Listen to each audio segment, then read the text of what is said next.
Bideo honetan laurogeita behatzigarren ariketa zuzenduko dugu. Ariketa honetan lehen galeran 3 puntu behar ditugu kokatu, haien afixuak ezagutuz, beraz bada A puntua. A puntuaren afixua da minus bateren ken bi i, orduan hor dugu A puntua.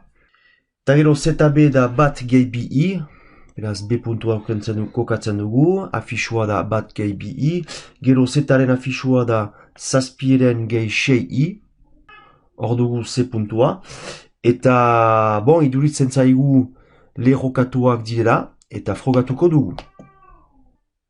Beraz, kurtsuan ikusi ditugun proprietateak bailatuko ditugu, frogatzeko, A, B eta C puntuak lerrokatuak direla. Beraz, hemen ikusiko ditugu, badira bi metodo, A, B eta C puntuak lerrokatuak dira frogatzeko. Lehenik, metodo klasikoa aplikatuko dugu. Bigarrenean zer egiten genuen bigarrenean frogatzeko 3 puntu lerrokatuak zira. Frogatzen genuen bi vektore kolinealak zirela. Adibidez hemen hartzen alitugu AB eta AC vektoreak. Eta helburua da frogatzeko kolinealak dira. Bi vektore kolinealak dira, definizioz. K koefiziente bat existitzen balin bada, nun, adibidez, AB vektorea berdin K AC vektorea. Beraz, gure helburua izanen da frogatzea, bi vektore horiek olako erlazio bat egiaztatzen dutela. Hori egiteko afixuak ebailatuko ditugu.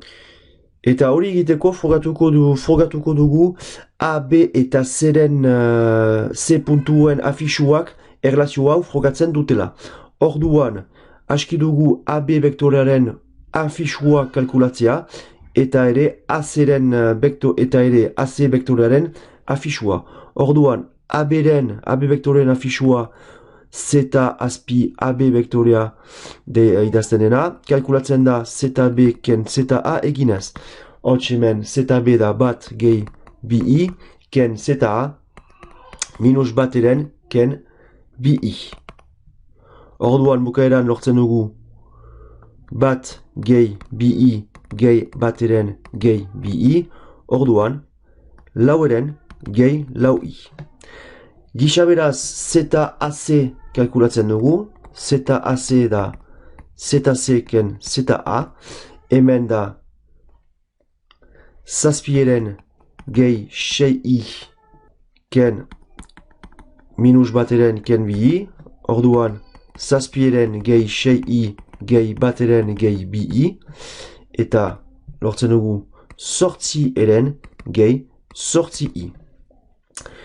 Eta bi afixuak eta lortu ditugun bi afixuak konparatzen bale baitugu, oartzen gira, ZAB dela bat biren ZAC.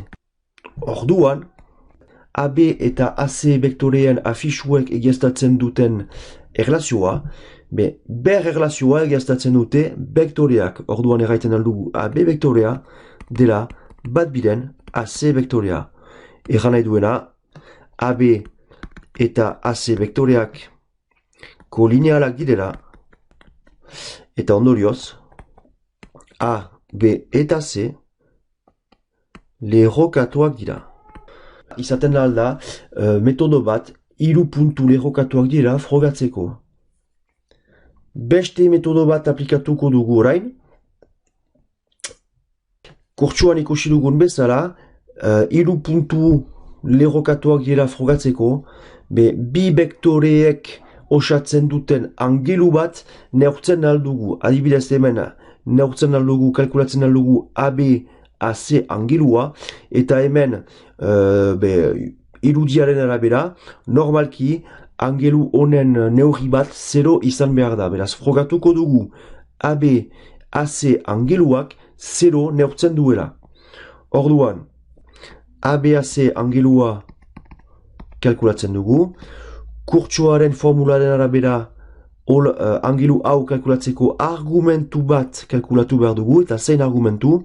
Beraz, bigarren lehenik zenbakitzailean angeluaren bigarren vektorearen afixua ezartzen dut, zeta C ken zeta A, zati zeta B ken zeta A, orduan zati lehen vektorearen afixua, eta argumentuaren barnean den zenbaki komplexua kalkulatzen dut, zeta C ken zeta A, bon, jadanik kalkulatu dugu da sortzieren gehi sortzi I, zati laueren gehi lau I, eta hemen da kasu berezi bat zenta zenbakitzailea den izenlatzailearen bikoitza, orduan bi emaiten du zatiketa honek, eta badakigu bi zenbaki erreal positibo bat dela, orduan bere argumentua 0 da.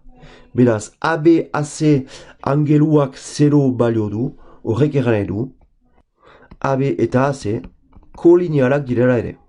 Eta beraz, A, B eta C puntuak errokatuak dira.